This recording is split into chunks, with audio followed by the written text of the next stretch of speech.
Asia cup के बाद India और पाकिस्तान के दरमियान एक और तनाज़ा खड़ा हो रहा है। आज़ाद कश्मीर से बहुत अफसोसनाक खबरें सामने आ रही हैं। अली अमीन गंडापुर की कश्ती हिचकोले खाना शुरू हो गई है। अफगान तालिबान ने इंटरनेशनल प्रेशर के सामने घुटने टेक दिए। अस्सलाम वालेकुम नाजरीन, मैं हूं फहद हमदानी, आपको डिजिटल प्लेटफॉर्म पर खुश आमदीद कहते हैं। आज के व्लॉग में सबसे पहले हम ग्लोबल स्मूथ फ्लोटेला की बात करेंगे। इंतहाई अफसोसनाक वाक़या पेश आया है क्योंकि जो हाई रिस्क जोन है, मतलब गज़ा के करीब ये ग्लोबल स्मूथ फ्लोटेला है, जो कि 40 छोटे जो मिनी जो जहाज़ हैं, कश्तियों पर मुश्तमिल ये फ्लोटेला है, ये उससे गुजरा था। ट्यूनिस से ये रवाना हुआ था और ये तकरीबन एक हफ़्ते का इन्होंने सफ़र जारी किया है। तकरीबन 500 लोग इस पर सवार हैं। ये अब तक की जो तफसीलात जो हमारे पास पहुंची हैं, और अब पिछली रात इस पर बाकायदा तौर पर इसराइली जो फोर्सेस हैं, नेवल फोर्सेस हैं इसराइली, उनने बाकायदा तौर पर उस पर हमला कर दिया है और उसमें से अक्सरियत लोगों को यरगमाली बना लिया गया है। बड़ी अफसोसनाक खबर आपके साथ हम शेयर कर रहे हैं। और उसमें पाकिस्तान के जो सेनेटर हैं, सेनेटर मुश्ताक साहब जमात इस्लामी के, वो एक्स सेनेटर हैं इनफैक्ट, उनको भी गिरफ़्तार कर लिया गया है। और ये है कि पूरी दुनिया में जनाब काफ़ी सारे ममालिक, क्योंकि सिर्फ पाकिस्तान से या मुसलमान इस पे सवार नहीं थे। वहाँ जो गज़ा की वो एक जो ब्लॉकेज है उसको तोड़ने के लिए जा रहे थे, और उनने कोई उस पर इमदादी सामान भी उस पर लदा हुआ है, और उसमें इटली के लोग हैं, स्पेन के हैं, पाकिस्तान के हैं, उसके अलावा जनाब बांग्लादेश के लोग हैं, इंडिया से भी एक दो लोग वहाँ पर उस पर सवार हैं, मुसलमान हैं वो। अब यह है कि बाकायदा तौर पर उसको इसराइली फोर्सेस ने उसमें ही समंदर में ही उसको इंटरसेप्ट कर लिया है, और ये तकरीबन 90 नॉटिकल मील के फासले पर गज़ा से ये जनाब वो है पहुंच चुका था। और ये है कि अब तक की जो लेटेस्ट जो अपडेट्स हमारे सामने आ रही हैं वो ये है कि इसमें ग्रेटा थनबर्ग जो है ना, इसमें वो जो एक क्लाइमेट चेंज के मुतालिक वो जो एक लड़की है उस पर ग़ालिबन ये डेनमार्क से है, उसको भी गिरफ़्तार कर लिया गया है, और उसको दूसरी मरतबा गिरफ़्तार किया गया है, क्योंकि इस काफ़िले से पहले भी वो एक मरतबा एक प्राइवेट उसमें फेरी में वो सवार होकर वहाँ पहुँची थी, और उनको वहाँ भी गिरफ़्तार कर लिया गया था। अच्छा, इसके बाद ये है कि मुख्तलिफ ममालिक में जहाँ जहाँ उनके जो लोग उस पर सवार थे, जिस कंट्री के, वहाँ पर बाकायदा तौर पर एहतजाज शुरू हो चुके हैं। स्पेन में, इटली में, पाकिस्तान में जमात इस्लामी ने बाकायदा एहतजाज का ऐलान भी कर दिया है।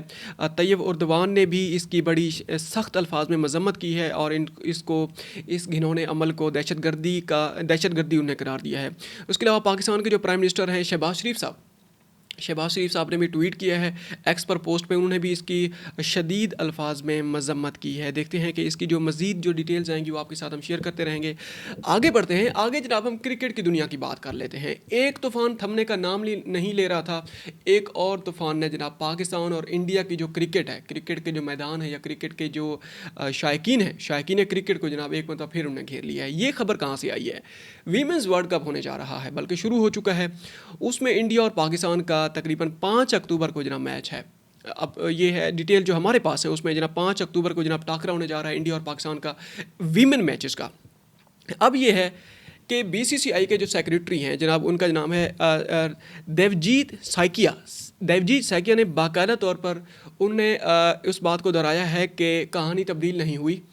मेल जो एशिया कप के फाइनल में जिस तरीके से, या एशिया कप के मैचेस में मेल जो हमारी क्रिकेट टीम थी, उन्होंने जिस तरीके से पाकिस्तान के जो खिलाड़ी हैं, पाकिस्तान क्रिकेट टीम के साथ जिस तरीके से हैंड शेक नहीं किया और उनके साथ फ़ोटो सेशन नहीं किया, और फाइनल में भी उनके जो मोहसिन नकवी साहब हैं, जो हमारे वो हैं एशियन क्रिकेट काउंसिल के जो चेयरमैन हैं, उनसे ट्रॉफ़ी वसूल नहीं की, तो ये वीमेन क्रिकेट वर्ल्ड कप में भी ऐसा ही होगा।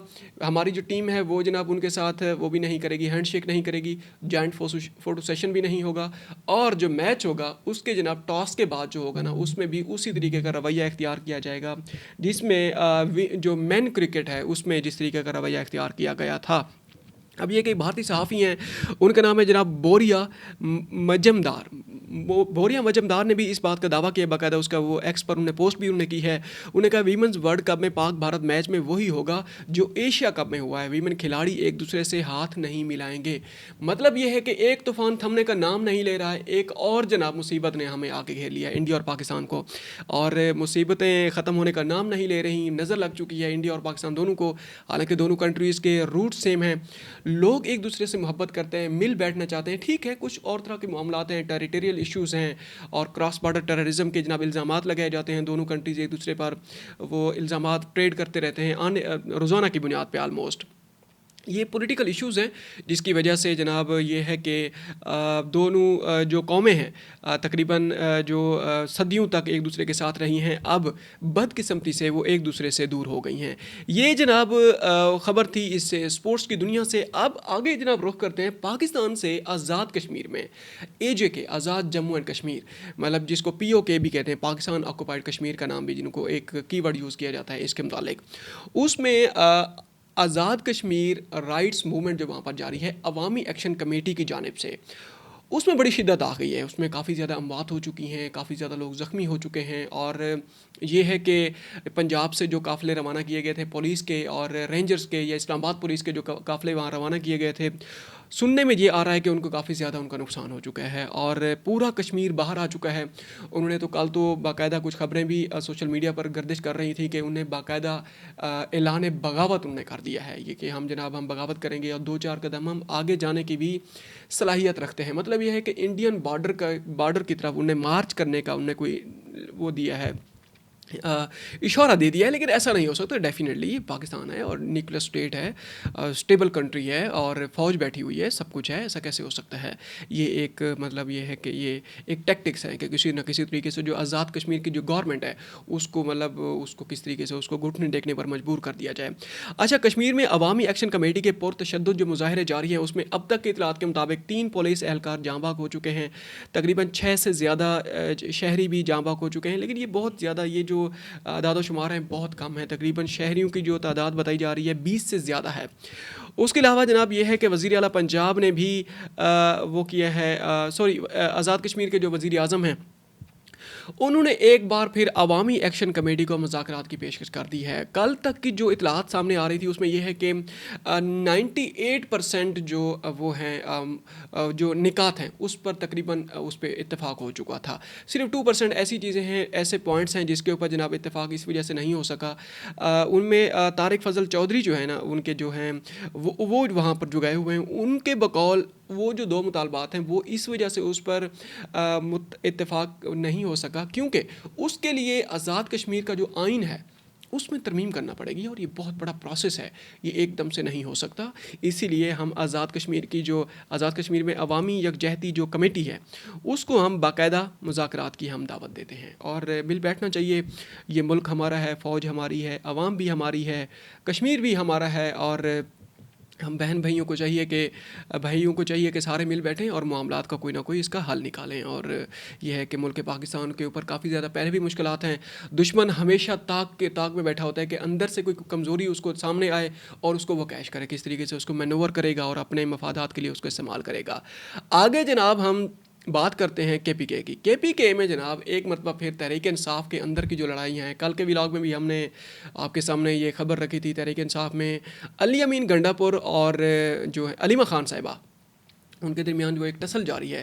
گنڈا پور صاحب نے پرسوں عمران خان صاحب سے ملاقات کی ہے، اس میں انہوں نے کوئی گلے شکوے بھی کیے، انہوں نے کہا ہے کہ پارٹی کے اندر جو تقسیم ہے، تقسیم کا جو وہ جاتا ہے، تقسیم کی جو مین ذمہ دار ہیں وہ علیمہ خان صاحبہ ہیں، علیمہ خان صاحبہ جو کہ عمران خان صاحب کی بہن ہیں، سب سے بڑی بہن ہے ان کی، اور یہ اس وقت اس میں لائم لائٹ میں آئی تھی، خاص کر تحریک انصاف کو کنٹرول کرنے میں، جب بانی تحریک انصاف عمران خان صاحب کو جب جیل بھیج دیا گیا تھا۔ اور یہ ہے کہ اس کے بعد بشرا بی بی جو ان کی تیسری بیوی ہیں، انہوں نے باقاعدہ طور پر، وہ لگ بھی رہا تھا ایسا کہ وہ فرنٹ فٹ پہ آ رہی ہیں اس سیاست میں، باقاعدہ طور پر اپنے آپ کو انہوں نے ایکٹیو کر لیا تھا، اور پارٹی قیادت کو جناب یہ ہے کہ انہیں وہ ہائی جیک کا ورڈ تو نہیں یوز کرنا چاہیے، لیکن یہ ہے کہ پارٹی کو ٹیک اوور کرنے کی پوزیشن میں آ گئی تھی۔ لیکن اب جو خبریں سامنے آ رہی ہیں آج کے ولاگ میں، جو ہم آپ کو لیٹسٹ جو اپڈیٹس دینے لگے ہیں، وہ یہ ہے کہ علی امین گنڈا پور صاحب کے خلاف کوئی ایک فارورڈ بلاک بننے لگا ہے KPK میں۔ اور کل بھی ہم نے آپ سے یہ کہا تھا، کل کے ہم نے ٹک ٹاک پہ اور جو فیس بک پہ ہم نے ایک ریل بھی ہم نے اپلوڈ کی ہے، علیحدہ ان کو ریکارڈ کیا تھا ہم نے، اس پہ ہم نے یہ کہا تھا کہ جو پیپلز اس کی جو گنڈا پور صاحب کی جو کشتی ہے وہ باقاعدہ ہچکولے کھانا شروع ہو گئی ہے، اور یہ لگ رہا ہے کہ پارٹی کے جو ناراض ارکان ہیں انہیں علیمہ خان صاحبہ کے ساتھ رابطہ بھی شروع کر دیا ہے، اور انہیں مشاورت شروع کر دی ہے کہ کس طریقے سے گنڈا پور صاحب کو سائڈ پہ کیا جائے۔ اور PTI کے کئی اہم ارکان جو خیبر پختونخوا اسمبلی کے ہیں، سننے میں یہ آ رہا ہے کہ انہوں نے جناب علیمہ خان صاحبہ سے ملاقات بھی کی ہے، اور اس میں جناب سونے پہ سہاگا یہ ہے وہ क़यादत तहरीक इंसाफ की जो कि अली अमीन गंडापुर साहब से नालां थी उस वक्त जब बानी तहरीक इंसाफ की आज़ादी के लिए, उनको जेल से निकालने के लिए जब पंजाब की जो क़यादत थी वो एक्टिव होती थी, गंडापुर साहब जनाब टॉम क्रूज़ बन के जनाब उड़ के आते थे वो, और उड़ के जाते थे, शां करके आते थे और शां करके निकल जाते थे, कुछ हासिल नहीं होता था उनसे। और वो क़यादत भी, अब ये ख़बरें सामने आ रही हैं कि वो क़यादत भी अलीमा ख़ान साहिबा के साथ बैठने को तैयार हो गई है, और ये है कि गंडापुर के ख़िलाफ़ ये जो नया महाज शुरू करने जा रहे हैं वो बाकायदा तौर पर अमली शक्ल उसको देने की पोजीशन में तहरीक इंसाफ आ चुकी है। आगे जनाब आखिरी ख़बर हम आपके सामने रखते हैं। हमने अफ़गानिस्तान के मुतालिक आपसे पिछले 2 व्लॉग्स में हमने आपके सामने ख़बर रखी थी इंटरनेट के मुतालिक। इंटरनेट जो कि आज का एक बुनियादी हकूक़ के ज़मरे में आता है। आप अंदाज़ा लगाएं कि हम यहाँ बैठे हुए हैं, हम इंटरनेट के ज़रिए ही हम एक दूसरे के साथ कनेक्टेड हैं। इंटरनेट एक बुनियादी हकूक़ बन चुका है, इसीलिए हकूक़ में उनका शुमार होता है इंटरनेट का। इसके तालिबान की जो गवर्नमेंट है, वहाँ पर गवर्नमेंट बैठी हुई है अफ़गानिस्तान में, उसने इंटरनेट पर पाबंदी लगा दी 3 दिन पहले। 3 दिन से ये खबर चल रही थी, और बाकायदा तौर पर हमने कल आपके सामने स्टैटिस्टिक्स भी रखे थे। जो इंटरनेट प्रोवाइडर, वो जो एक फ्रिक्वेंसी कंट्रोलर, वो एक होती है, टेक्निकल से मामलात होते हैं, उनका हमने वो एक्स पर उन्हें पोस्ट किया था, वो भी हमने आपके सामने रखी थी। उसमें 14% का उन्होंने कहा था कि पूरे अफ़गानिस्तान में सिर्फ 14% सिर्फ इंटरनेट काम कर रहा है, तकरीबन नेशन वाइड वो ब्लैकआउट है। अच्छा, अब ये है कि अफ़गानिस्तान के ऊपर बाकायदा तौर पर इंटरनेशनल मीडिया पे, वेस्टर्न, ईस्टर्न, हर जगह पे जनाब बड़ा तनकीद का निशाना बनाया गया कि ह्यूमन राइट्स के मामले में जनाब इंटरनेट बंद कर दिया गया है। अच्छा, जो काबुल एयरपोर्ट है, काबुल एयरपोर्ट पे बाकायदा फ़्लाइट ऑपरेशन मुअत्तल हो गया है। इस चीज़ से अंदाज़ा लगाएं, फ़्लाइट ऑपरेशन मुअत्तल हुआ है, जो कस्टम के मामलात हैं वो मुअत्तल हो गए। उसके अलावा एजुकेशन के, ऑनलाइन एजुकेशन के जो मामलात हैं वो जनाब ठप हो गए थे। उसके अलावा ये है कि स्टॉक एक्सचेंज जो मार्केट है वहाँ की, वो बंद हो गई है। अब ये है कि अब जो आउटर वर्ल्ड है, बाहर की दुनिया के साथ जो रब्ता होता है, वो भी जनाब मुनक़ता हो गया था। इस वजह से इंटरनेशनल लेवल पे बड़ी आवाज़ें उठना शुरू हो गई थी कि ऐसा क्यों है। तालिबान को बाकायदा तौर पर प्रेशराइज़ किया गया है। अब ये है कि कल से जनाब तालिबान ने इंटरनेट बहाल कर दिया है, और शुक्र अल्हम्दुलिल्लाह, क्योंकि वहाँ पे हमारे जो बहन भाई हैं और उनके जो हकूक़ हैं, ख़ासकर ख़वातीन के जो हकूक़ हैं, उनकी हमें बहुत ज़्यादा फ़िक्र रहती है। और अफ़गानिस्तान में 2 रोज़ के तअत्तुल के बाद जो इंटरनेट सर्विस है जिसको बहाल कर दिया गया है, उसमें जनाब उनके जो वो हैं वज़ीर इत्तलात हैं, या उनके जो इंफॉर्मेशन जो मिनिस्टर हैं इंटरिम गवर्नमेंट के, उन्होंने ये कहा कि फ़ाइबर ऑप्टिक केबल्स की मुरम्मत हो रही थी, इसी वजह से इंटरनेट वहाँ पर वो हो गया था जनाब, उसको कट ऑफ हो गया था। अफ़गान तालिबान का इंटरनेट पाबंदी की खबरों को बाकायदा तौर पर उन्होंने उस पर रद्द अमल दिया, उन्होंने उसको रद्द किया है कि हमने पूरे मुल्क में इंटरनेट बंद कर दिया था। इसमें किस हद तक इसमें सच्चाई है, सदाकत है, लेकिन मीडिया पे जो खबरें चल रही थी, सोशल मीडिया पे, इंटरनेशनल मीडिया पे, वो यही था कि तालिबान गवर्नमेंट के जो अमीर हैं मुल्ला हैबतुल्ला, जो कि कंधार में बेस करते हैं, उन्होंने बाकायदा तौर पर अहकाम जारी किए थे। पहले बल्ख में, बल्ख उनका सूबा है और कंधार एक सूबा है, उन्होंने उसके मुतालिक वो अहकाम जारी किए थे कि जनाब इसमें इंटरनेट सर्विस ख़त्म कर दी जाए, क्योंकि ये बेहयाई फैलाने का सबब बनती है। अब तक के लिए इतना ही, मिलते हैं एक और व्लॉग में। अपना ख्याल रखिएगा, और हो सके तो हमारे चैनल का भी ख्याल रखिएगा। अस्सलाम वालेकुम।